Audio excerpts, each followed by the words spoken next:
Hello friends, Assalamu alaikum. நாங்கள் இன்றைக்கி ஸ்ரீலங்கன் ஸ்டைலுக்கு நல்ல டேஸ்ட்டாகவும் நல்ல கிறிஸ்பியாகவும் மூணே இன்க்ரீடியன்ட் வச்சு நல்ல ஈஸியான மெத்தடில் ஸ்வீட் முறுக்கு எப்படி செய்கிறதுன்னு பார்ப்போம். நீங்கள் இதே மெத்தடுக்கு வீடியோ ஸ்கிப் பண்ணாமைக்கு பார்த்து செஞ்சீங்கன்னா உங்களுக்கு நல்ல பர்ஃபெக்டான முறுக்கு செஞ்சுருக்கேன் ஃப்ரெண்ட்ஸ். இதே மாதிரி நல்ல கிறிஸ்பியாக வாங்க ஃப்ரெண்ட்ஸ் எப்படி செய்கிறதுன்னு பார்ப்போம். வெல்கம் டு மைஃபா ரெசிபி. நீங்கள் இன்றைய தான் இந்த வீடியோ ஃபஸ்ட் டைம் பார்க்குறேன்னா சப்ஸ்கிரைப் பண்ணிக்கோங்க. ஸ்வீட் முறுக்கு செய்கிறதுக்கு நான் இதில் அவிச்ச கோதுமை 2 கப் ஆட் பண்ணுறேன். நான் எப்படி கோதுமை அவிக்கிறேன்னால் நான் வேறே அவிச்சுட்டு கஷ்டப்படல. நல்ல ஈஸியான மெத்தடில் ரைஸ் குக்கர்லேயே நான் அவிச்சிடுவேன். ரைஸ் குக் பண்ண கொள்ளைக்கே கீழே பொட்ஸில் ரைஸை வச்சுட்டு அதுக்கு மேலே ஸ்டீமர் இந்த மாதிரி வச்சுட்டு ஒரு க்ளோத்தையும் இந்த மாதிரி வச்சுக்குவேன். நல்ல கொட்டுன்னு க்ளோத்தாக பார்த்து எடுத்துக்கோங்க. இதில் நான் கோதுமை ஆட் பண்ணுறேன். 1 kg கோதுமை அளவுக்கு நீங்கள் எட் பண்ணுங்கள். அதுக்கு மேலே எட் பண்ணினால் சம்டைம் வேகாது கோதுமை. இந்த க்ளோத்தை மிச்சம் டைட்டாக கட்ட தேவையில்லை. இந்த மாதிரி லூஸாக மூடிட்டு லிட்டால் கவர் பண்ணிவிட்டு அப்படியே வேக வச்சுடுங்க. இது சரியாக ரைஸ் குக்காகி முடிய கொள்ளைக்கே இந்த கோதுமாவும் நல்லா வெந்து வந்திக்கும். இவ்வளோதான் ஃப்ரெண்ட்ஸ், நல்ல ஈஸியான மெத்தடில் கோதுமாவை ஸ்டீம் பண்ணி எடுத்தாச்சு. இது நல்லா வெந்து வந்திக்கி அங்கால ரைஸும் நல்லா குக்காகி வந்துட்டுது. இதை அப்படியே நான் ஒரு பிளேட்டுக்கு ட்ரான்ஸ்ஃபர் பண்ணிக்கிறேன். வீடியோவை ஸ்கிப் பண்ணாமல் பாருங்கள் ஃப்ரெண்ட்ஸ். அப்போ தான் உங்களுக்கு இதே மாதிரி நல்ல டேஸ்டான நல்ல கிறிஸ்பியான முறுக்கு செய்யலாம்.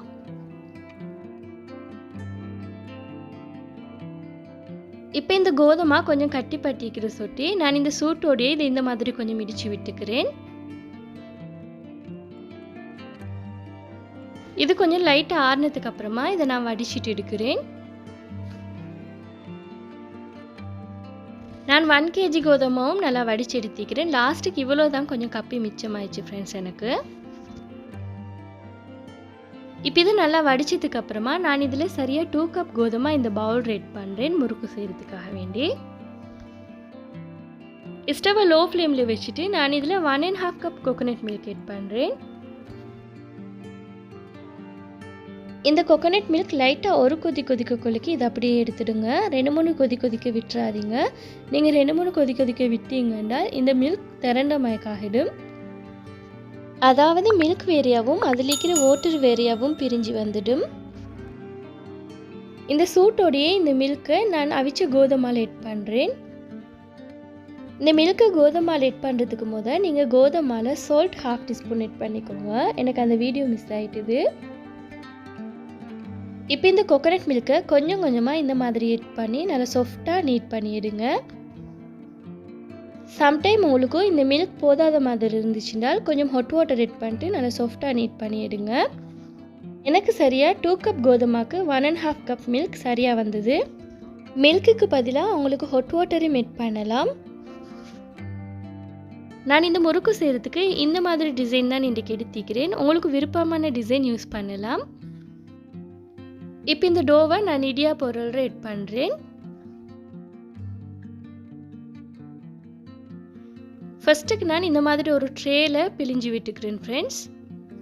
இந்த ட்ரேயில் மிச்ச நேரம் இப்படி வச்சிடாதீங்க. நீங்கள் அங்கால ஆயிலை ஹீட் ஆகிக்க கொள்ளைக்கே இங்கால இந்த மாதிரி பிழிஞ்சு விட்டுட்டு இதை டக்குன்னு எடுத்து ஆயிலில் போட்டு ஃப்ரை பண்ணுற மாதிரி வச்சுக்கோங்க.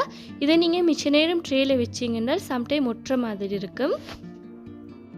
ஸ்டவ்வை மீடியம் ஃப்ளேமில் வச்சுட்டு நல்லா ஹீட்டான ஆயிலில் போட்டு நல்லா டீப் ஃப்ரை பண்ணி எடுக்கிறேன். பாருங்கள் ஃப்ரெண்ட்ஸ், இந்த மாதிரி நல்லா ப்ரௌன் கலர் வந்ததுக்கப்புறமா நான் இதை பிளேட்டுக்கு ட்ரான்ஸ்ஃபர் பண்ணிக்கிறேன். எல்லா முறுக்கையும் ஃப்ரை பண்ணி வச்சதுக்கப்புறமா முறுக்கை நல்லா ஆற விட்டுக்கோங்க. நல்ல முறுக்கு ஆறுனதுக்கப்புறமா நான் சுகர் சிரப் செய்கிறேன். சுகர் சிரப் செய்கிறதுக்கு நான் இதில் 1 கப் சுகர் ஆட் பண்ணுறேன். அதே கப்பில் 1/2 கப் வாட்டர் ஆட் பண்ணுறேன். எந்த கப்பில் நீங்கள் கோதுமை அளந்து எடுத்தீங்களோ அதே கப்பில் எல்லா மெஷர்மெண்ட்டையும் எடுத்துக்கோங்க.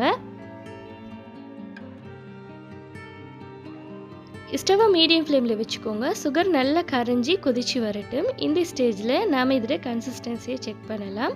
பாருங்கள் ஃப்ரெண்ட்ஸ், இந்த மாதிரி ஒரு நூல் கம்பி பதம் வரணும். இந்த ஸ்டேஜில் ஸ்டவ்வை ஆஃப் பண்ணிக்கோங்க.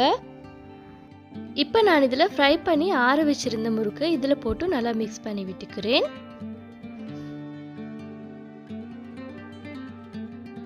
இதை நல்லா மிக்ஸ் பண்ணிக்கிட்டே இருக்க கொலைக்கு இந்த சுகர் கொஞ்சம் நல்லா ட்ரை ஆகி வரும். பாருங்கள் ஃப்ரெண்ட்ஸ், உங்களுக்கு பார்க்க கொலைக்க விளங்க. இந்த ஸ்டேஜில் நான் ஒரு ட்ரேக்கு ட்ரான்ஸ்ஃபர் பண்ணிக்கிறேன்.